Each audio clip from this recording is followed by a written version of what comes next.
নমস্কার, আমার নাম পলাশ ঘোষ। আমি পান কোম্পানি থেকে এসেছি। তো আজকে আমি এসেছি মদনমোহনপুর গ্রামে, কুলপি ব্লকের। এই মদনমোহনপুর গ্রামে আমাদের যে বর্ষার ধান ছিল, যে পান 838, সেই ধান এই গ্রামের অনেক চাষি বন্ধুরা করেছেন। তো আজ আমি এক চাষি বন্ধুর প্লটে এসেছি। তো এই ধানটা সেই চাষি বন্ধুর কীরকম হয়েছে, সরাসরি তার সাথে আমরা একটু কথা বলবো যে ধানটার ফলন সম্পর্কে এবং ধানটা করে তিনি কতটা লাভজনক হয়েছেন সেই সম্পর্কে একটু জেনে নিই। তো আসুন সরাসরি চাষি বন্ধুর সাথে একটু কথা বলা যাক। তো নমস্কার দাদা, আমার নাম পলাশ ঘোষ।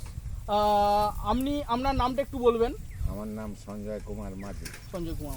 তো দাদা, আপনি আমাদের পানের কোন ধান চাষ করেছেন?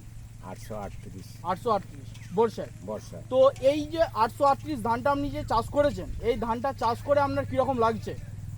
একটু ধানের যে গুণাগুণ। হ্যাঁ, অন্য ধানের থেকে আমি বলবো যে অনেক বেশি আচ্ছা, লাভদায়ক। তো এই ধান চাষ করে আপনার যে পাশাপাশি যে সন্তোষী ধান আপনারা যে চাষ করেছিলেন গত বছর, তো তার থেকে যে এই ধানের বৈশিষ্ট্যগুলো একটু আলোচনা করুন। যে ধান গাছ কি পড়ে যায়, বা ধান কি ঝরে, বা ধানের যে রোগ পোকা সেইটা কতটা সহনশীল এই ধান আমাদের পান 838?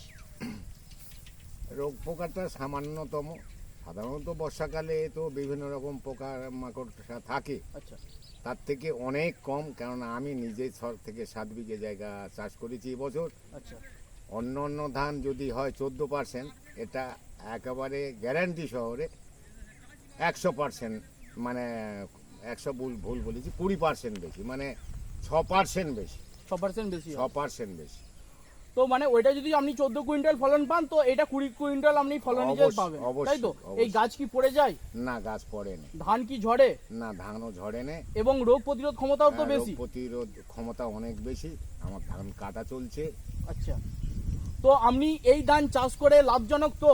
অবশ্যই লাভজনক। এবং আগামী দিনেও এই ধান চাষ করবেন? আগামী দিনেই আমি এই পান কোম্পানির এবং আপনার যে পাশাপাশি চাষি বন্ধুরা আছেন তাদেরকে কি এই ধান চাষ করার জন্য অনুরোধ করবেন? অবশ্যই। আমার আশেপাশে আমার কাছ থেকে এই ধানের বর্তমান এখন এই বীজ নেওয়ার জন্য, কিন্তু আমি তো বীজ দিতে পারবো না, কেননা এগুলো হাইব্রিড ধরনের ধান।